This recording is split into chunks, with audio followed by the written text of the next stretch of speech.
Hello friends, आई के associate के YouTube channel में आपका स्वागत है।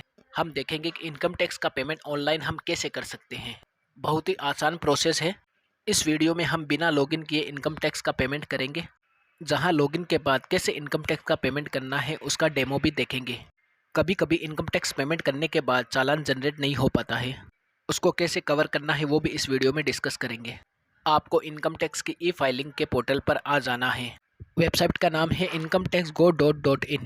क्विक लिंक सेक्शन का ऑप्शन यहाँ पर दिखाई देगा। इसके नीचे आएंगे तो ई पे टैक्स का ऑप्शन आपको यहाँ पर दिखाई देगा। इस पर आपको क्लिक करना है। क्लिक करते ही इस तरह का पेज ओपन हो जाता है। यहाँ पर पैन नंबर एंटर करना है, फिर दोबारा पैन नंबर एंटर करना है, फिर मोबाइल नंबर एंटर करना है। जो मोबाइल नंबर ई फाइलिंग पर रजिस्टर्ड है वो एंटर करना है तो ज़्यादा अच्छा होगा। अगर वो मोबाइल नंबर आपको पता नहीं है तो दूसरा मोबाइल नंबर भी आप एंटर कर सकते हो, कोई चिंता की बात नहीं है। फिर यहाँ पर कंटिन्यू का बटन है, इस पर हमको क्लिक करना है। कंटिन्यू पर क्लिक करते ही ओटीपी का पेज ओपन हो जाता है। यहाँ पर जो आपने मोबाइल नंबर पीछे डाले हैं उस पर एक ओटीपी नंबर जाएगा, यहाँ पर ओटीपी एंटर कर देना है। ओटीपी एंटर कर देने के बाद यहाँ पर कंटिन्यू पर आपको क्लिक कर देना है। इस तरह से अलर्ट आ जाता है, सक्सेसफुली वेरीफाई थ्रू ओटीपी। नीचे आपको पेन नंबर दिखाई देंगे और आपके नाम के कुछ लेटर आपको यहाँ पर दिखाई देंगे। अगर सब कुछ मैच हो रहा है तो नीचे आपको यहाँ पर कंटिन्यू का बटन है तो कंटिन्यू पर क्लिक कर देंगे। आपको ये सेक्शन दिखाई देते हैं। सबसे पहला इस सेक्शन है इनकम टैक्स का। ठीक है, यहाँ पहले ही आपको अपने काम का चीज़ मिल जाता है। यहाँ प्रोसीड का बटन है, इस पर आप क्लिक करेंगे। अब इस तरीके से न्यू पेमेंट का पेज आ जाता है। यहाँ पर हमको असेसमेंट ईयर सेलेक्ट करना होता है। मान लेते हैं हम 2023-24 का पेमेंट करने वाले हैं। सेलेक्ट करने के बाद यहाँ पर हमको टाइप ऑफ पेमेंट यहाँ पर दिखाई दे रहा है। यहाँ पर क्लिक करेंगे तो सेल्फ असेसमेंट टैक्स यहाँ पर हमको दिखाई दे जाता है। अगर आपको एडवांस टैक्स का पेमेंट करना है तो आपको यहाँ पर एडवांस टैक्स भी दिखाई देगा, क्योंकि यहाँ पर 23-24 का प्रीवियस ईयर ख़त्म हो गया, इसलिए यहाँ पर एडवांस टैक्स नहीं दिखाई दे रहा है। यहाँ पर 24-25 का प्रीवियस ईयर चल रहा है, तब यहाँ पर आपको एडवांस टैक्स दिखाई देगा।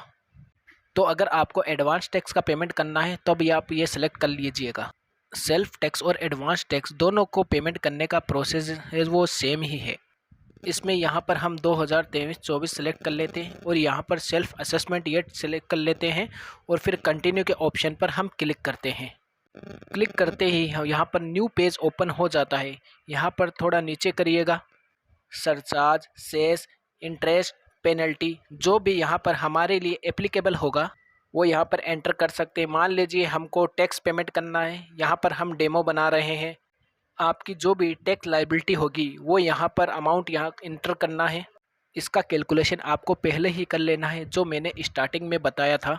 आपका टैक्स अमाउंट इंटर कर दीजिएगा। फिर नीचे कंटिन्यू का ऑप्शन है, यहाँ पर आपको क्लिक करना है। क्लिक करते ही न्यू पेज ओपन हो जाएगा।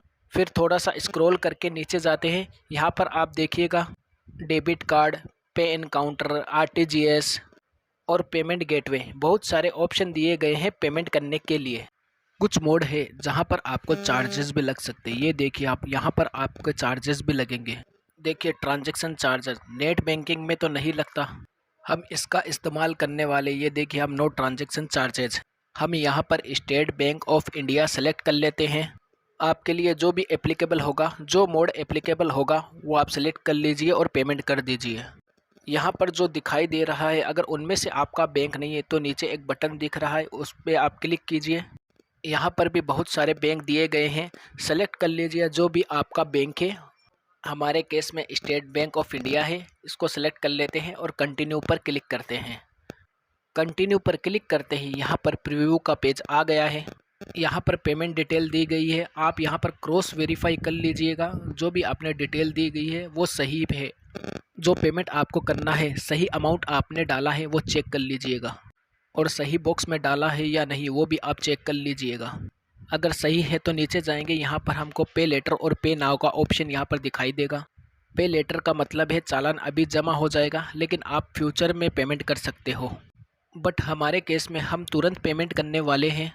पे नाउ का बटन है, इस पर हम क्लिक करेंगे। इस तरीके से हमको टर्म ऑफ कंडीशन दिखाई देती है, इसको हम पढ़ लेना है। फिर चेक बॉक्स पर क्लिक करेंगे और सबमिट टू बैंक पर क्लिक करेंगे।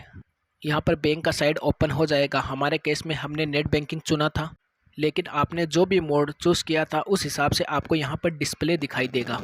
आपको पूरा प्रोसेस कंप्लीट कर लेना है और पेमेंट कर लेना है। ठीक है, एक बार फिर से आपको यहाँ पर डिटेल सही से चेक कर लेना है, जैसे आपका पेन नंबर चेक कर लेना है, अमाउंट चेक कर लेना है, जो भी इम्पोर्टेंट चीज़ें हैं उसको यहाँ पर आपको देख लेना है। देखने के बाद अगर सब चीज़ें सही है फिर आपको पेमेंट कर देना है।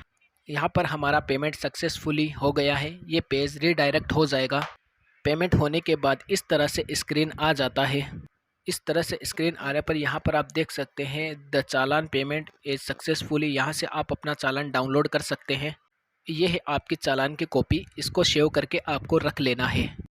ITR भरते समय ये चालान का कॉपी लगता है, यहाँ पर BSR कोड होता है, यहाँ पर चालान नंबर होता है या टेंडर डेट होती है। तो ये चालान बहुत ही इम्पोर्टेंट है, इसको आप सेव करके रख लीजिएगा।